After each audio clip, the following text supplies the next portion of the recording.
আসসালামু আলাইকুম। দেশ ও প্রবাস থেকে যারা আমার এই ভিডিওটি দেখছেন সবাইকে আমার অন্তঃস্থল থেকে আন্তরিক ভালোবাসা এবং শুভেচ্ছা জানিয়ে আমি আমার ভিডিও শুরু করছি। তো থানায় যে মামলা হয় সেই মামলার বিষয়ে আমি আলাপ করবো। থানায় দুই ধরনের মামলা হয়, একটা হচ্ছে এফআইআর আর একটা হচ্ছে নন এফআইআর। এফআইআর হচ্ছে জিআর আর নন এফআইআর হচ্ছে নন জিআর। এই দুই ধরনের মামলা হয়। তো এফআইআর বা জিআর এই মামলাগুলো হয় কোন কোন অপরাধের ক্ষেত্রে? আমলযোগ্য অপরাধের ক্ষেত্রে, ধর্তব্য অপরাধের ক্ষেত্রে।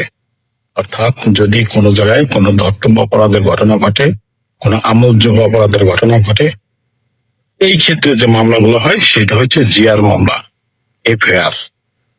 তো এফআইআর হয় এই মামলায় আসামির সাথে সাথে গ্রেপ্তার করা যায়। এই মামলা হলে আসামি সাথে সাথে গ্রেপ্তার করা যায়। আর নন এফআইআর, নন এফআইআর হচ্ছে নন জিআর মামলা। এই নন জিআর মামলায় হলে আসামির সাথে সাথে গ্রেপ্তার করা যায় না, মানে নন এফআইআর হলে আসামির সাথে সাথে গ্রেপ্তার করা যায় না। যে এগুলো হলো অধর্তব্য অপরাধের ক্ষেত্রে যে মামলাগুলো হয়। আমলের অযোগ্য অপরাধ, আমলের অযোগ্য অপরাধ, অধর্তব্য অপরাধ, এই অপরাধের ক্ষেত্রে যে মামলাগুলো হয় সেটা হচ্ছে নন এফআইআর মামলা, নন জিআর মামলা। এই মামলায় আসামি, এই মামলা হলে সাথে সাথে আসামি গ্রেপ্তার করা যায় না, তবে গ্রেপ্তার করা যায় এই মামলায় যখন ওয়ারেন্ট হয় সেক্ষেত্রে। কিন্তু মামলা হওয়ার পরে, এই নন এফআইআর নন জিআর মামলা হওয়ার পরে সাথে সাথে আসামি গ্রেপ্তার করা যায় না।